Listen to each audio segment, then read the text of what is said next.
Kaugnay sa pamamaril sa isang residential building sa Parañaque, makaparayan po natin ang hepe ng Parañaque Police, Colonel Nicolas Piñon. Magandang umaga po, Colonel Piñon. Yes, sir, Igan. Good morning po. Pahingi naman ng detalye sa nangyaring pamamaril dyan sa Parañaque. Paano nakapasok yung gunman dyan sa isang residential building? Yes, sir. Good evening. Base po doon sa ating nakita doon sa footage ng CCTV ng isang residential building, yung gunman po ay residente po ng isang unit doon sa residential building na yon. Okay. Yes, sir. Kilala siya ng mga security? Yes, sir. Base po doon sa kilala po siya ng ating mga security. Kasi isang unit owner po. Oho. At ano ho ang motibo niya? Bakit ho siya namaril? Yun po, sir, ang ating iniimbestigahan ngayon. Tinitingnan kung anong motibo. Kasi base po doon sa footage na nakita natin ay bigla lang po siyang pumasok. Pagbaba niya doon sa kanyang unit, bigla siyang pumasok sa basketball court at doon nga namaril. May kasabato ba siya o nag-iisa lang? Nag-isa lang po ang ating suspect. May record ho ba sa residential building kung may alitan sila dati pa? Yun, sir, ang ating tinitingnan ngayon kasi base doon sa ating pagsisiyasat kagabi, wala yung owner ng yung suspect nga na isang owner doon is wala namang nakikitang bago nangyari yon, wala namang nakikitang pag-aaway ito sa mga biktima. Ano ho ba mga edad nito, yung gunman tsaka itong mga biktima? Yung gunman po ay 59 years old at yung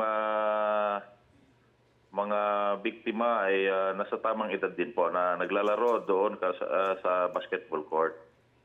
Ano ho ang ginamit na baril nitong suspect?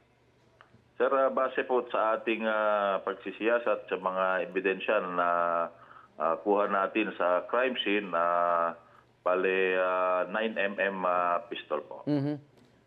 Kumpirmado ho ba nga apat ang nasawi at ilan po ang sugatan na Colonel Piñon? Yes, sir. Kagabi po, nung naitakbo po sila sa pagamutan, dalawa po sa kanila ang confirm na namatay at apat po yung stable na at nasa stable condition naman sa pagamutan. Okay, ano ho ang kinamatay ng dalawa? Saan ho ang tama nila?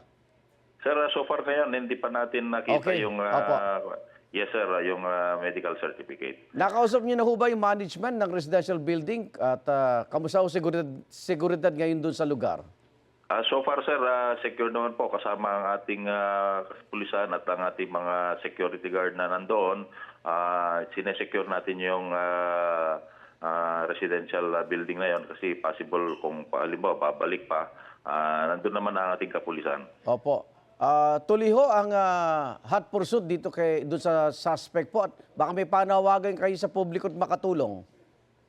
Yes, sir. Actually, ongoing ang ating hot pursuit operations kasama ang ating mga barangay doon sa area na nagpapatuloy na tinitignan natin kung saan. Kasi nung pagkatapos nung insidente ay lumabas siya sa compound ng building at naglakad. At may mga may mga informasyon naman na tayo dito sa suspect. Opo. Maraming salamat, Parañaque Police Chief Colonel Nicolas Piñon. Ingat po. Thank you, sir. Good morning. Igan, mauna ka sa mga balita, mag-subscribe na sa GMA Integrated News sa YouTube para sa iba't ibang ulat sa ating bansa.